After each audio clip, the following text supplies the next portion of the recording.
Thank you very much for coming to our launch today. The Water Northern Rivers Alliance, Smart Water Options, No Danoon Dam.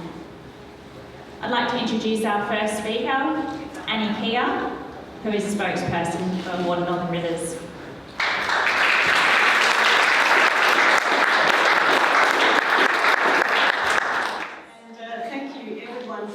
What a great occasion. This is really, and first of all, I would like to acknowledge the noble people of the Bundjalung Nation and all peoples of the Bundjalung Nation in our region.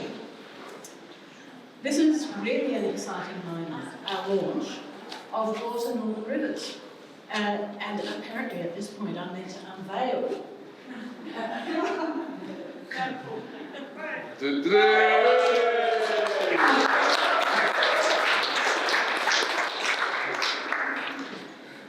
How good is it to be amongst creative and generous people who care about our communities, who care about our heritage, and who engage deeply with the kind of water systems that we can have at this moment in history. It seems like in just a few weeks that we've organised a campaign to stop a destructive dam, but we've gone beyond that, and you can see that from our name. We're launching an organisation, an alliance of citizens and groups who want smart water options in our region and a water system that's fit for the 21st century. Water experts agree this is where we should be going. And we're really encouraged by what's been happening recently. There's a recent publication called All Options on the Table from Water Services Association of Australia. These are Australia's water experts, and they are saying that new dams are not the way to go for water resilience in a region. And the reason is because we need a suite of smart water options. We need to have a portfolio of options that complement each other. And in that range of options that we have in our region, we need some that are rain dependent, and we have one of those. It's called Rocky Creek Dam. And we need to, if we introduce new supply, we need to introduce new supply that is not dependent on rainfall. It makes sense, doesn't it? So the kinds of new supply that are not dependent on rainfall are reusing water, recycling water. We can't throw water away anymore. It's precious. So we can reuse water. It's been done in many parts of the world. It's being done in Perth. It's entirely doable. And we can do desalination, which is clearly not rainfall dependent. We can do so many things with harvesting water off rooftops, off stormwater runoff. There's a host of things that we can do, and they're all outlined in this fantastic document, which I encourage everyone to read. So the water experts agree this is where we should be going. First of all, we have Professor Stuart White, who wrote this document, the Rous Sustainable Water Program towards a secure, reliable and affordable water future. And Professor White is saying we can, through water efficiency and investment in system-wide water efficiency, we can make a huge difference to achieve supply-demand balance in our region.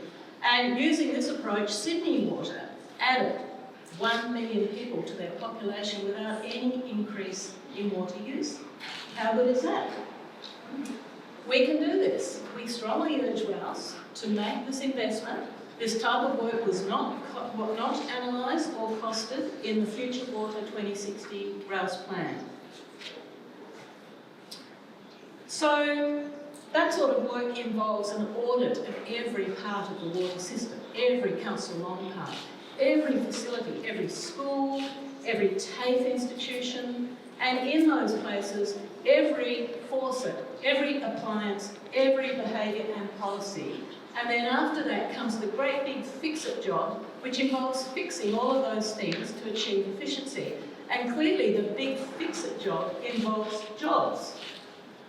Lots of jobs. Trade jobs, upskilling of trades, support for small to medium enterprise because it involves getting the things we need to make the system efficient. So first of all, we need to do that. But then we had the Productivity Commission just recently come out with a green paper that said we need to have all options on the table. We need to think smart about water. And then we've more recently had this document, which I showed to you, which is called All Options on the Table. They're saying water efficiency, a suite of options, new water sources that are independent of rainfall, dams do not provide resilience, they are high-risk investments, they say.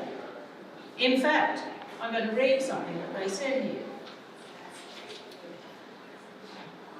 They said, to optimise the use and investment in a diverse portfolio of water supply sources, we need multiple rainfall-dependent and independent sources to balance security, cost and other constraints. So they're saying we need a multiple options approach, roll them all together, and we have to be smart about it. So we are at a crossroads because on the one hand we have the Dunedin Dam, which was first mooted a long time ago. And the Dunedin Dam, the proposal for that dam, it is a destructive dam. It would flood and destroy and obliterate Aboriginal heritage that is incredibly important. In fact, it's so important that that's why the dam was knocked back before. It's unacceptable to do that to Aboriginal heritage. After everything that Wajipawayable people have experienced and endured, it is absolutely unacceptable that we would destroy important Aboriginal heritage. There goes the logo. The other thing about the dam is, we only have 1% of the big scrub rainforest left. That's it, 1%. A biodiversity wonderland with lineages stretching back to the Gondwana times. Just 1% left, and the Dunedin Dam would flood important parts of that 1%. And in an age of extinctions, we can't do that. We can't have that on our record. That's not a water system to be proud of. That would be a water system to be ashamed of, when we have so many different options available to us now. So on the one hand, we could go that route of last century's dam, or we could do what all these water experts are saying, and we can go this route to grasp, to seize the opportunities that we have in this moment, to get a water system that we can be proud of, that's fit for the 21st century.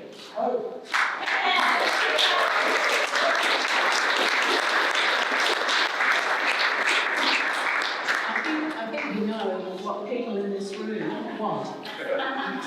It's a no-brainer. So we have named ourselves Water Northern Rivers because we want that for our region. We want Rous County Council to change direction, to reorient our water system to the current century, because the Dunedin Dam belongs in last century. We're finished with that way of doing water. We're in a new place now. So we want Rous County Council to seize these opportunities to choose smart water options, and we want them to do that so that we can be with them every millimetre of the way. And we think we would be a tremendous asset to a water authority that reorients itself to smart water systems. We want a partnership with Rous County Council. That's what we want.